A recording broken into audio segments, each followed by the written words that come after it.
Sir నమస్తే sir. Hello. Sir నమస్తే sir. నమస్తే, చెప్పండి. ఇలా నర్సీపట్నం నుంచి ఫోన్ చేస్తున్నాం సార్. మేము ఏరియా హాస్పిటల్ దగ్గర ఉన్నాం. చెప్పండి. హలో, చెప్పండి. ఏమి లేదు సార్, ఇక్కడ మా కజిన్ జాయిన్ చేసాం. ఆల్రెడీ రెమ్డెసివిర్ ఇచ్చారండి ఇంజెక్షన్స్. ఉమ్, కాకపోతే రెమ్డెసివిర్ మీద అది ఎక్స్పైర్ డేట్ మీద స్టిక్కర్ ఒకటి అంటించారండి. ఉమ్, అది నేను సూపరింటెండెంట్ గారిని అడిగాం ఆల్రెడీ. ఉమ్. అయితే మీకు ఫోన్ చేసి కనుక్కోమంటున్నారు. ఆ స్టిక్కర్ తీసి చూస్తే 3/27/2021 ఉంది సార్. అది అది స్టిక్కర్ గవర్నమెంట్దే. అది ఏ సార్? గవర్నమెంటే అంటే ఇచ్చారు అలాగా. గవర్నమెంట్ ఎలా అంటేస్తుంది సార్? అది అంటే ఒకసారి ఎక్స్పైర్ అయ్యింది, మళ్ళీ 3 months ఎక్స్టెన్షన్ ఇవ్వరు కదా సార్. అది గవర్నమెంట్ ఇచ్చారు. ఈ బ్యాచ్ అలా ఇచ్చారు.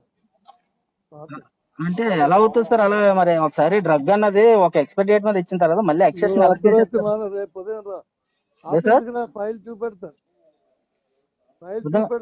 ఆఫీస్కి రా. ఆహాహా. అంటే మాకు ఇక్కడ అదే సార్, నువ్వు రా, నీకు తెలిసిపోయింది. నువ్వు ఆఫీస్కి రా, ఫైల్ చూపెడతా. తెలియడం కాదు సార్, నేను అడుగుతున్నాను సార్. ఒకసారి ఒక సర్జన్ గా నేను అడుగుతున్నాను సార్. విను, నువ్వు చెప్పావు, నీ డౌట్ అడిగావు, నేను చెప్పాను. ఓకే, మరి చెప్పినప్పుడు వినాలి, లేకపోతే ఆఫీస్కి రా. నేను ఎక్స్పైర్ డేట్ గురించి అడుగుతున్నాను సార్. అంటే దాని గురించి నేను డేటే చెప్తున్నాను నీకు. అలా స్టిక్కర్ అంటిస్తే వాడచ్చు సార్? అది ఎలాగా? గవర్నమెంట్ అంటే ఇచ్చి పంపేదు వాడమని. అంటే దేని మీద అలా అంటిచ్చిస్తే వాడచ్చు సార్? అది దేని మీద అయినా నేను చెప్పను నీకు. ఈ మందు కాదు పంపించారు అలా. దానికి ఒక జీవో కూడా ఇచ్చారు. ఓకే, మొత్తం అన్ని అలాగే పంపించారు సార్. ఇక్కడ ఒకరికి ఎలా పంపించారు సార్? ఇక్కడ కాదు, ఆ బ్యాచ్ లో అలా పంపించారు. ఒక బ్యాచ్ మొత్తం స్టేట్ మొత్తం సార్? మాకు వచ్చిన బ్యాచ్. అవును సార్, మన డిస్ట్రిక్ట్ కా లేకపోతే మొత్తం స్టేట్ కా సార్ నేను అడిగేది? నువ్వు రా. ఏ సార్? నువ్వు ఆఫీస్కి రా, చూపెడతారు ఎక్కడికి వచ్చా.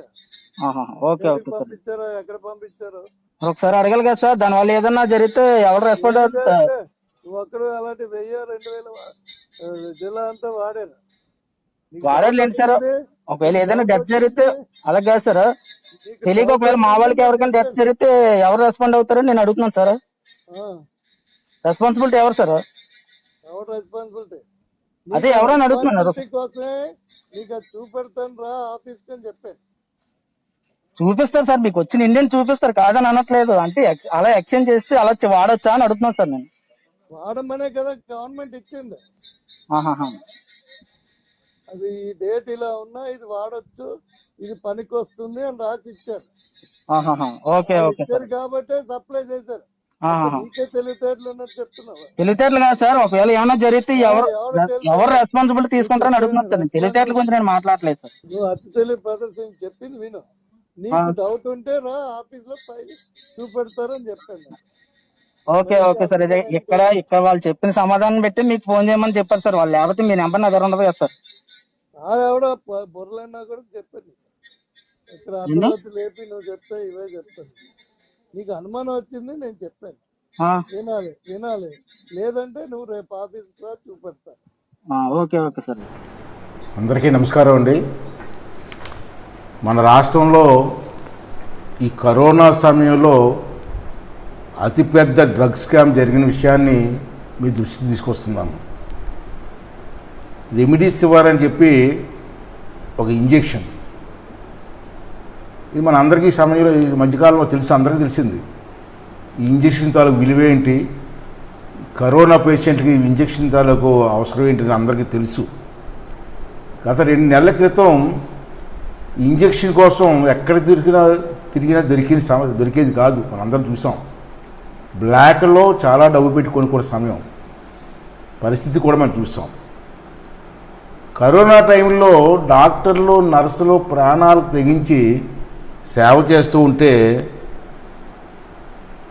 అవినీతికి అలవాటైపోయిన కొంతమంది పెద్దలు ఈ కరోనాను కూడా డబ్బులు సంపాదించుకోవడం కోసం ప్రయత్నం చేస్తున్నారంటే ఎంత దౌర్భాగ్యంగా ఉందో ఈ రాష్ట్రం తాలూకు అడ్మినిస్ట్రేషన్ ఒకసారి ఆలోచించవలసినటువంటి అవసరం ఉందని చెప్పి మనం చేస్తున్నాను. ఈవేళ శవాలపై చిల్లర ఏరుకోవడం అంటారు పూర్వం పెద్దలు. ఆ పరిస్థితి ఈవేళ మనం చూస్తున్నాం. కరోనా పేషెంట్ ప్రాణాలతో కొంతమంది పెద్దలు చెలగాటమాడుతున్న సందర్భాన్ని నిన్ననే మనం చూడడం జరిగింది. మన విశాఖపట్నం జిల్లా నర్సీపట్నంలో ఉన్నటువంటి ప్రభుత్వ హాస్పిటల్, మహానుభావుడు ఆ రోజు ఎన్టీ రామారావు గారు శాంక్షన్ చేసిన హాస్పిటల్లో ఎక్స్పైర్ అయినటువంటి ఇంజెక్షన్లు కరోనా పేషెంట్కి ఇస్తున్నారు. ఎంత అన్యాయం అండి ఇది. ఇంజెక్షన్ డేట్ ఎక్స్పైర్ అయిపోయిన తర్వాత కూడా ఇంజెక్షన్ ఇస్తున్నారంటే ఏ విధంగా పరిపాలన సాగుతుందో ఒకసారి అర్థం చేసుకోవాల్సిన అవసరం ఉంది. నిన్న అంటే 2వ తారీఖు రాత్రి కొంతమంది హాస్పిటల్కి వెళ్ళి ఎక్స్పైర్ అయిపోయినటువంటి ఇంజెక్షన్ చూసి ఆశ్చర్యపోయారు. ఎంత ఘోరం అంటే ఆ ఇంజెక్షన్ మీద ఎక్స్పైర్ డేట్ ఉంటుంది, ఈ డేట్కి ఎక్స్పైర్ అవుతుందని. దాని మీద కొత్తగా ఒక లేబుల్ అంటించారు. మరి అంటించాల్సిన అవసరం వచ్చిందండి. అంటించి ఆ ఇంజెక్షన్ని కరోనా పేషెంట్కి ఇచ్చే పరిస్థితి ఇవాళ ఈ రాష్ట్రంలో గవర్నమెంట్ హాస్పిటల్లో ఉందంటే ఎంత ఆశ్చర్యకరమైన విషయం అండి ఇది పద్ధతి అని చెప్పి ఒకసారి అందరూ కూడా అర్థం చేసుకోవాల్సిన అవసరం ఉందని చెప్పి ఈ సందర్భంలో మనం చేస్తున్నాం. ఈరోజు దీన్ని బట్టి మనకు తెలిసింది ఏంటంటే ఇవాళ గవర్నమెంట్ హాస్పిటల్లోని ప్రైవేట్ హాస్పిటల్లో కూడా ఇదే పరిస్థితి ఉందా? మరి పరిస్థితి ఉంటే ఎక్స్పైర్ అయినటువంటి ఇంజెక్షన్ ఇవ్వడం వల్ల రోగులు బతుకుతారా చనిపోతారా? ఇవన్నీ కూడా మనం కూడా ఆలోచించవలసిన అవసరం ఉంది. చిన్న విషయం కాదు ఇది, చాలా పెద్ద నేరం నా దృష్టిలో. ఇంచేతనంటే ఈవేళ మనం చూసుకుంటే ఇక్కడ నర్సీపట్నంలో 3 వ్యక్తులు ఈ మధ్యకాలంలో చనిపోయారు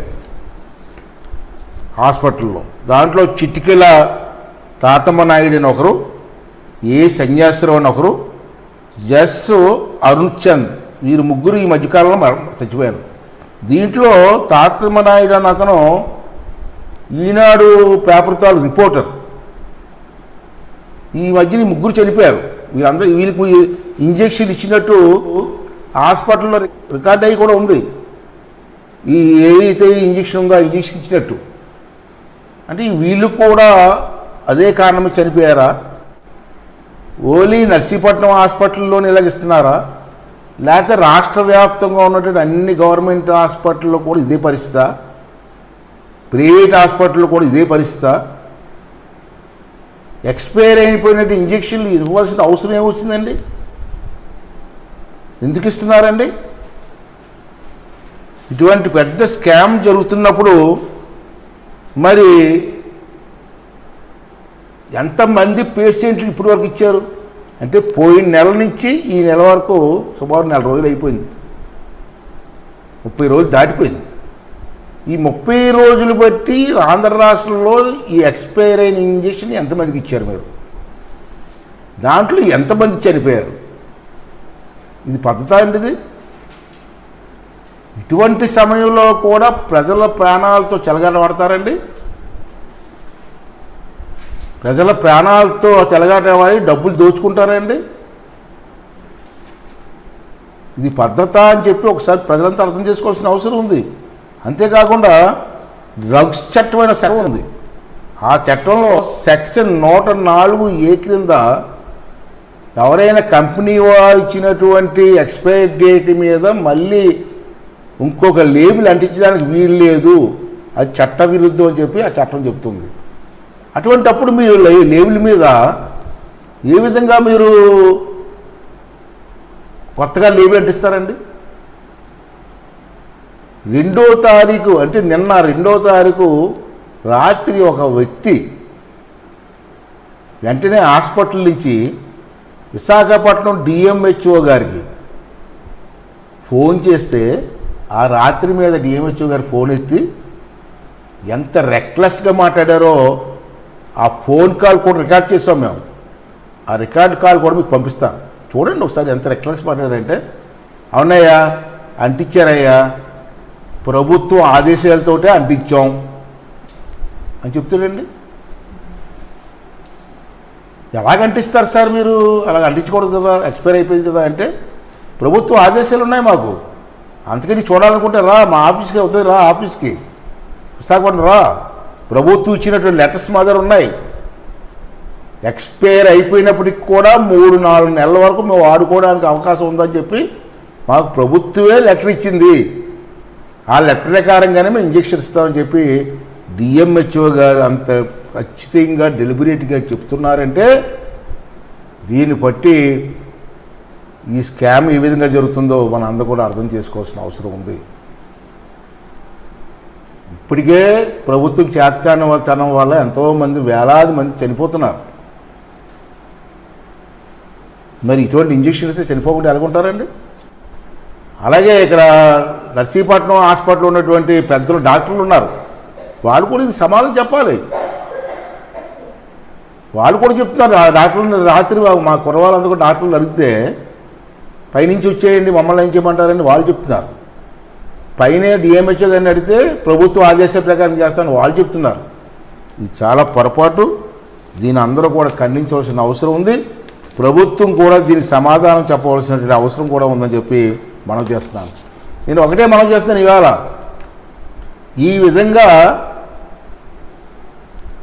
ఎక్స్పైర్ అయినటువంటి ఇంజక్షన్లు గవర్నమెంట్ హాస్పిటల్, అందులోకి మారుమూల ప్రాంతాల్లో ఉన్న నర్సీపట్నం హాస్పిటల్కి వచ్చాయంటే అది చిన్న విషయం కాదు. డ్రగ్స్ కంట్రోల్ దగ్గర నుంచి డిఎంహెచ్ఓ నేతృత్వంలో అందరూ పరిశీలించిన తర్వాతే ఈ ఇంజక్షన్లు ఇంతవరకు వస్తాయి. అంటే ఇంతవరకు డైరెక్ట్గా అందరినీ కంట్రోల్ చేస్తూ ఇంజక్షన్ ఇంతవరకు వస్తున్నాయంటే దీంట్లో చాలామంది పెద్దల తాలూకు హస్తం ఉందని చెప్పి నేను భావిస్తున్నాను. లేకపోతే అంత సులువు అండి? రాష్ట్ర వ్యాప్తంగా సుమారు నాకు తెలిసి 650-700 హాస్పిటల్ ఉన్నాయి, గవర్నమెంట్ హాస్పిటల్. ఈ అన్ని హాస్పిటల్లో కూడా ఇదే పని చేస్తున్నారా మీరు? ప్రైవేట్ హాస్పిటల్ కూడా ఇదే పని చేస్తున్నారా? చాలా పెద్ద నేరం అండి ఇది, పెద్ద నేరం ఇది. మీ స్వార్థం కోసం, మీ డబ్బుల కోసం, మీ కకృతి కోసం, మీ సంపాదన కోసం ప్రజల ప్రాణాలతో ఆడుకోవడం అనేది చాలా పెద్ద నేరంగా నేను భావిస్తున్నాను. దీని మీద అధికారులందరూ కూడా దీనికి సరైన సమాధానం చెప్పవలసిన అవసరం ఉందని కూడా ఈ సందర్భంగా మనం చేస్తున్నాను. చాలా పెద్ద తలకాయలు లేకపోతే, ప్రభుత్వం ఉన్నటువంటి పెద్దలందరూ కూడా సహకారం లేకపోతే ఇటువంటి జరిగే అవకాశమే లేదు నాకు తెలిసింది. అంటే దీంట్లో సీఎం లెవెల్లో మనుషులు కానివ్వచ్చు, లేకపోతే విజయసాయిరెడ్డి స్థాయిలో ఉన్న మనుషులు కావచ్చు, ఎవరో ఒకరు సహకారం లేకపోతే ఇటువంటి జరగవు. లేదా సీఎం పేషీలో ఉన్నట్టు పెద్దలు కావచ్చు, అందరి సహకారంతో ఇటువంటి జరుగుతున్నాయని చెప్పి నేను భావిస్తున్నాను. ఇది చాలా పెద్ద నేరం, దీని మీద వెంటనే చర్యలు తీసుకోవాల్సిన అవసరం ఉందని చెప్పి ప్రభుత్వం నేను మనం చేస్తున్నాను. ప్రభుత్వం మీద కూడా మాకు నమ్మకం లేదు. ఈ ప్రభుత్వమే పెద్ద అవినీతి ప్రభుత్వం, అవినీతి కార్యక్రమాలు చేస్తున్న ప్రభుత్వం. అంచేత ప్రభుత్వ ఎంక్వైరీలో న్యాయం జరుగుతుందని చెప్పి నమ్మకం నాకైతే లేదు. ఇది రాష్ట్ర వ్యాప్తంగా అన్ని హాస్పిటల్లో కూడా జరుగుతుందని చెప్పి నేను భావిస్తున్నాను. అంచేత ఈ రాష్ట్రంలో, ఆంధ్ర రాష్ట్రంలో హైకోర్టులో సిట్టింగ్ జడ్జి గారి చేత దీని మీద ఎంక్వైరీ వేసి ఇటువంటి నేరస్తుల మీద తగిన చర్యలు తీసుకోవడం కోసం ఏర్పాటు చేయవలసిన అవసరం ఉందని చెప్పి ఈ సందర్భంలో మనం చేస్తూ ఈవేళ చెప్తున్నారు, ప్రభుత్వం తాలూకు ఆదేశాల ప్రకారంగా మేము ఇస్తున్నాం. ప్రభుత్వం ఆదేశాల్లో ఎక్స్పైర్ అయిపోయిన తర్వాత 3 నెలల తర్వాత 4 నెలల వరకు కూడా ఇవ్వచ్చు అని చెప్పి ప్రభుత్వం ఆదేశాలు ఉన్నాయని చెప్పి డిఎంహెచ్ఓ క్లియర్గా మాట్లాడారు. అది రికార్డ్ చేస్తాం మేము. మరి ప్రభుత్వం ఇచ్చిన ఆదేశాలతో లెటర్ బయట పెట్టండి, ప్రెస్ ముందు పెట్టండి. ఓకే, ప్రభుత్వం కూడా ఎలక్ట్ అయిందని తెలిసింది నాకు. ఉదయం నుంచి గాబరా కదా, మెడికల్ డిపార్ట్మెంట్ అందరూ కూడా గాబరా పడతారు ఉదయం నుంచి కూడా. దీన్ని ఎలా తప్పించుకోవాలని చెప్పి సెంట్రల్ గవర్నమెంట్ ఆదేశాలు ఉన్నాయి, లేదా డ్రగ్స్ కంట్రోల్ ఆదేశాలు ఉన్నాయని చెప్పి కొత్త లెటర్స్ తయారు చేస్తున్నట్టు తెలిసింది. ఒకవేళ లెటర్స్ ఇచ్చారనుకోండి సెంట్రల్ గవర్నమెంట్ నుంచి, లెటర్ ఉన్నప్పుడు స్టిక్కర్ మీద స్టిక్కర్ అంటించవలసిన అవసరం వచ్చింది? అంత దొంగ పని చేయవలసిన అవసరం వచ్చిందండి? ఆ లెటర్ ప్రకారంగా ఆదేశాలు ఇవ్వచ్చు కదా, మళ్ళీ స్టిక్కర్ మీద స్టిక్కర్ ఎందుకు అందించారండి? ఆ స్టిక్కర్ మీద స్టిక్కర్ అంటించిన దగ్గర వాళ్ళకు వీడియోగ్రాఫ్ కూడా మీకు పంపిస్తున్నాను, చూడండి ఒకసారి. చూసి దీన్ని ఇప్పుడే కంట్రోల్ చేయకపోతే కొన్ని వేల ప్రాణాలు పోయే ప్రమాదం ఉంది. అంచేత సిట్టింగ్ జడ్జికి, హైకోర్టు సిట్టింగ్ జడ్జి చేత ఎంక్వైరీ చేయించి ఇమ్మీడియట్లుగా మరి ప్రాణ నష్టం జరగకుండా చూడవలసిన బాధ్యత తీసుకోవాలని చెప్పి మరి పార్టీ తరఫున కోరుకుంటూ సెలవు తీసుకుంటున్నాను. థ్యాంక్ యూ వెరీ మచ్ అండి.